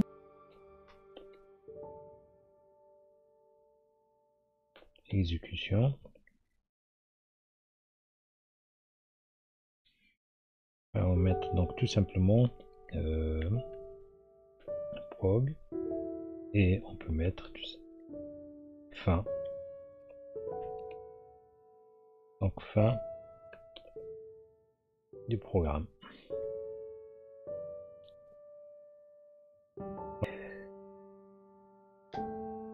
Voilà, donc on voit bien la compilation, les débuts, la fin. En fait, en général, parfois, surtout quand on a des codes qui sont très grands ou très gros, donc le fait de ponctuer les différentes choses que l'on fait par des messages nous aide à débugger dans le cas où il y a des problèmes. Et donc on voit bien que là, ça a bien fonctionné. Et généralement, donc ça c'est mieux que de faire des commandes en ligne. Le dernier exemple que l'on va aborder est consacré à l'utilisation de l'outil Make pour la génération donc du code exécutable de Project. Et le fichier qui contient les instructions qui sont destinées à Make s'appelle une Makefile. Donc on peut mettre M majuscule ou M minuscule, ça importe peu. Alors je ne vais pas rentrer dans le détail du langage de Make, c'est pas l'objet d'ailleurs de ce cours, mais néanmoins je vais revenir sur 2-3 petites notions qui vont nous permettre donc d'écrire une Makefile basique qui va permettre tout simplement de générer le code exécutable que l'on cherche. Alors lorsqu'une ligne commence par le caractère dièse, c'est une ligne, c'est un commentaire et donc il n'y a pas d'instruction à exécuter.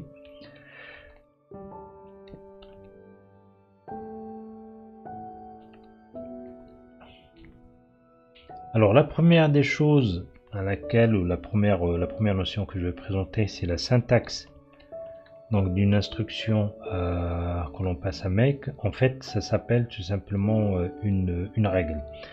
Ça veut dire on veut faire une action à make, que ce soit par exemple la compilation donc d'un fichier source pour obtenir un fichier objet ou l'édition des liens entre des fichiers objets pour obtenir donc un fichier exécutable, et même il y a d'autres actions que l'on peut faire donc à make, comme la génération d'une bibliothèque à partir d'un certain nombre de codes sources. Alors pour illustrer ça, la syntaxe toujours, donc l'action que l'on veut faire à make, ça s'appelle une cible, on met 2 points et après on appelle dépendance, en fait c'est ce dont on a besoin pour réaliser cette action, et la commande qui fait partie donc de cette action qu'on appelle aussi la règle.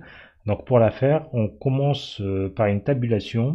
Donc la syntaxe en fait des instructions, ou plutôt des commandes donc du langage de make, il faut commencer par une tabulation. Si on ne le fait pas, au moment d'exécution de la makefile, donc un message d'erreur sera généré et l'exécution sera arrêtée.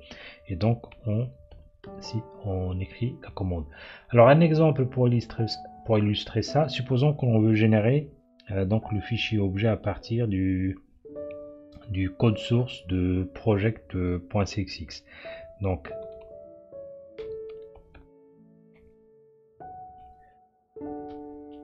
Donc la cible c'est project.o et donc la dépendance, ça veut dire ce dont on a besoin, c'est project.cxx, et la commande c'est tout simplement g++.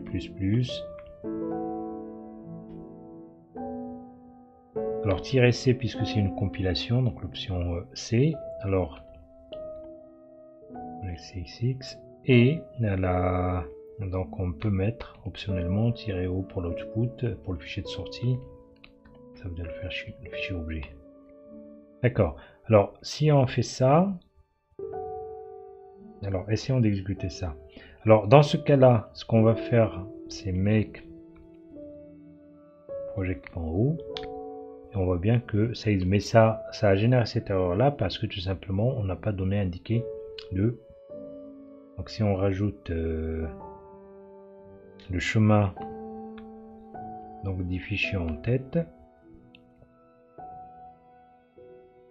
on fait ça. Donc voilà, ça génère, et si on regarde, ça a généré le point O. Alors on va effacer ça. Ok, donc si on revient maintenant à la makefile, donc voilà, on a l'exemple. Alors après, donc j'enlève ça. La deuxième notion que je voudrais présenter, donc c'est la notion de variable. Alors une variable, on lui donne un nom. Donc en fait, le langage de Make, c'est un langage qui ressemble au langage du macro. Une variable, on l'appelle aussi une macro. Et donc là, on lui affecte le contenu que l'on souhaite, et ça peut être une chaîne de caractères ou un nombre. Ce qu'il faudrait savoir aussi, c'est qu'il y a plusieurs types d'affectation. Pour ceux qui sont un peu curieux de savoir davantage sur Make, ils peuvent consulter le site de GNU et qui traite justement cet outil. Alors, supposons que je définis une variable, une autre variable à laquelle je veux affecter le contenu de cette variable. Donc, le moyen ou l'opérateur qui permet, si on peut s'exprimer ainsi, l'opérateur qui permet donc tout simplement d'accéder au contenu de variable, c'est le dollar et on met le nom donc entre parenthèses. Donc une fois que l'on a ça, je pense on a l'essentiel pour donc générer une première Make. Donc avec les deux notions que nous avions vues, donc on a les ingrédients pour donc développer une makefile basique qui permettrait de générer le code exécutable. Alors on va essayer de faire les choses un peu dans le détail. La première des choses que l'on va faire, on va préciser le compilateur que l'on va utiliser. Donc on va utiliser la variable cc donc pour indiquer le compilateur et dans notre cas c'est G++. De même on peut utiliser une variable dans laquelle on mettra les options de compilation. Donc celle que j'utilise jusqu'à maintenant, c'est le standard C++ donc 2017. On rajoute aussi l'option O2 qui permet d'optimiser la compilation et l'édition des liens. De même, on utilise l'option donc M64 qui indique au compilateur que l'architecture qui est utilisée c'est 64 bits. Et la même chose pour donc l'option W, c'est warning all, ça veut dire en fait le compilateur doit afficher tous les messages de warning au moment donc de la compilation. La même chose, on peut distinguer si on veut être un peu général, on peut dans certaines situations on peut utiliser l'éditeur de liens n'est pas le même que celui de la compilation, donc on peut le préciser. Dans notre cas c'est le même. On peut même à la limite se permettre aussi de définir une variable qui contient les options si besoin est pour l'éditeur de liens s'ils sont différentes que celles de la compilation. Alors l'autre chose dont on a besoin donc c'est les chemins pour les fichiers source et donc les fichiers en tête et de même pour les fichiers objet, étant donné qu'on va mettre tous les fichiers objets dans le répertoire objet de manière à ne pas submerger le répertoire de travail. Alors pour les fichiers sources, donc on donne la variable src dir, donc sc.src. Pour les fichiers en tête, donc on va mettre inc dir, donc c'est .inc. Et pour les fichiers obj, on va mettre obj dir c.obj. Alors maintenant le nom de l'exécutable. Donc on va le mettre dans la variable prog. Et dans notre cas c'est project. Allez, on va le rajouter extension exe. Quand on exécute sur la ligne make, si on lui donne pas d'argument, donc la cible qu'il va exécuter c'est all. On met deux points. Et dans all, qu'est-ce qu'il fait? On voudrait qu'il génère tout simplement, c'est ça l'objectif, de générer cet exécutable. Alors on a besoin de quoi pour générer l'exécutable? On a besoin du fichier objet. Donc on va définir une variable donc qu'on appelle obj, dans laquelle on va mettre les fichiers objets dont on a besoin. Alors le premier c'est project.o, le deuxième c'est gfunction.o et le troisième c'est minf.o. Étant donné que l'on veut les mettre donc dans obj.dir, donc on va les mettre .dir, comme ça pour alléger.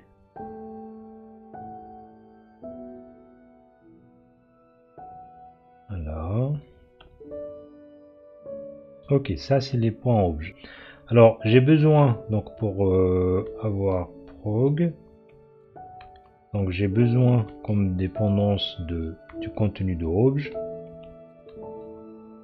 d'accord, et le contenu de obj, donc tout simplement je peux la commande c'est l'éditeur de lien.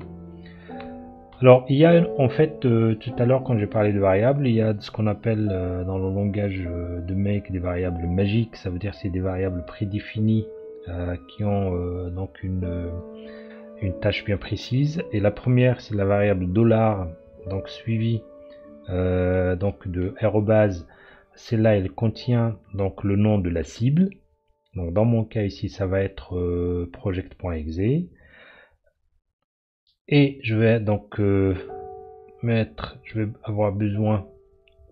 Alors dans le cas, alors on va essayer de rester un peu général, donc de mettre les flags ou les options plutôt qui sont propres à l'édition des liens. Dans notre cas ici, il n'y a pas d'option étant donné que c'est la même chose que ceux de la compilation que je vais mettre ici.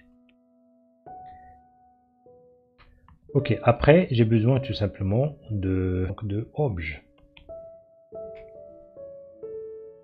Et là il va remplacer tout simplement cette variable par, alors c'est obj, par son contenu et donc les 4 fichiers que j'ai ici. Alors maintenant, donc pour obj, il faut que je génère ça.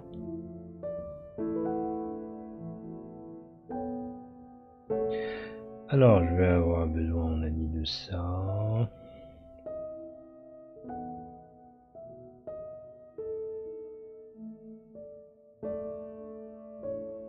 De points.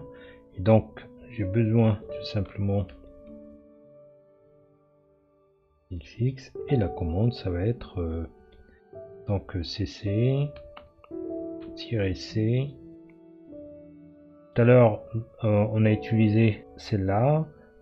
Oui, on peut utiliser aussi pour la deuxième variable magique. Le mieux c'est, voilà, $. Alors quand le contenu de obj contient plusieurs termes, alors contient plusieurs dépendances, alors on met $, donc chapeau. Alors quand il contient une seule dépendance, alors déjà donc c'est $ chevron. C'est vrai, c'est un peu barbare, mais vous allez voir qu'on s'y habitue rapidement. Et comme sortie, je vais faire $, donc je vais utiliser ça. Et bien sûr, j'ai besoin donc d'indiquer le chemin pour les fichiers en tête. Sinon, j'aurai une erreur. Et bien sûr, donc on met les options de compilation. Alors, cpp flag. Ok. Alors la même chose, on a besoin donc des deux autres. Alors vous pouvez constater que je distingue entre les deux étant donné que les points .cxx ne se trouvent pas dans le même répertoire. Alors ça veut dire que je peux mettre ça.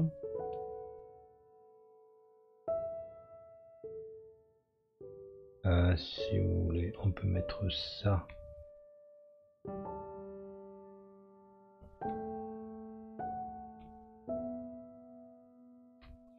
Tout simplement, donc un autre caractère magique, c'est pourcentage, point haut. Et tout cela, c'est dans src.dire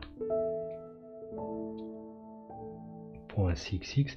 Alors ça, c'est comme un caractère magique. Ça veut dire que tous les autres points hauts, alors il y a un point haut que j'ai oublié ici, tous les autres points hauts,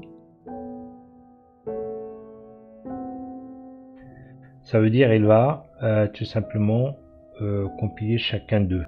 Et on va utiliser la même chose.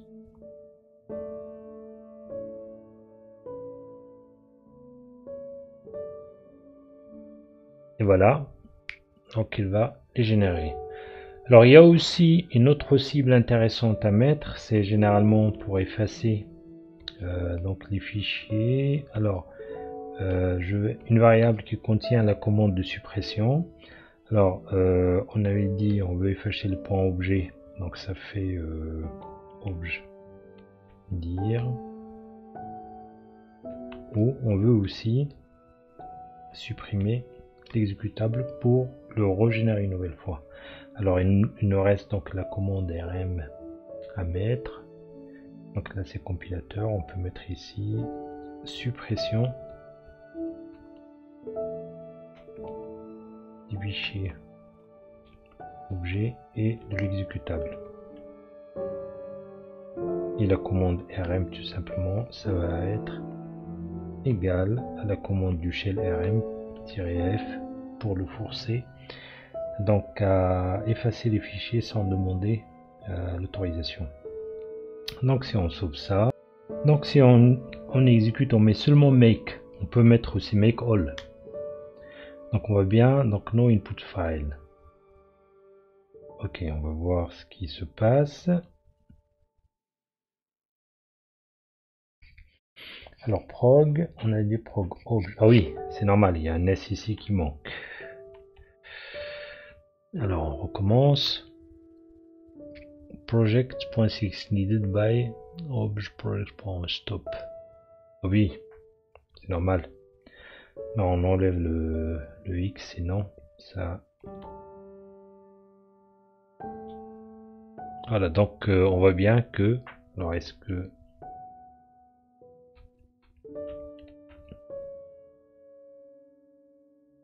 Et voilà, et donc ça a permis de compiler. Alors je voudrais rajouter une chose, supposons que l'on a besoin de librairie, et ça on va en avoir besoin pour route par exemple. Si on a besoin de librairie que l'on doit, donc on dit linker au moment d'édition des liens, donc on rajoute donc chemin des bibliothèques. Alors d'une part, donc on indique le chemin. Donc on indique le chemin. On met le chemin dans lequel se trouvent donc les bibliothèques de route par exemple. Alors chemin. Alors on va dire ici tout simplement on cherche tout ce qui se rapporte à route. Alors libpath. On a besoin aussi de. Alors on va mettre ici route. Include path. La même chose, on met route, donc lib path. On indique donc le chemin du répertoire inc, le chemin du répertoire qui contient une librairie. Et la commande en fait, par exemple, si je note mes routes, ça va être égal tout simplement. Alors la syntaxe qu'on en met, c'est un "-l" majuscule pour indiquer donc le chemin. Et dans ce cas-là, on mettra donc c'est route lib path. La même chose, on met aussi les librairies, hein, les routes, donc lib names. Les noms de librairies, on va voir ça, je vais vous le montrer au moment on en aura besoin pour route.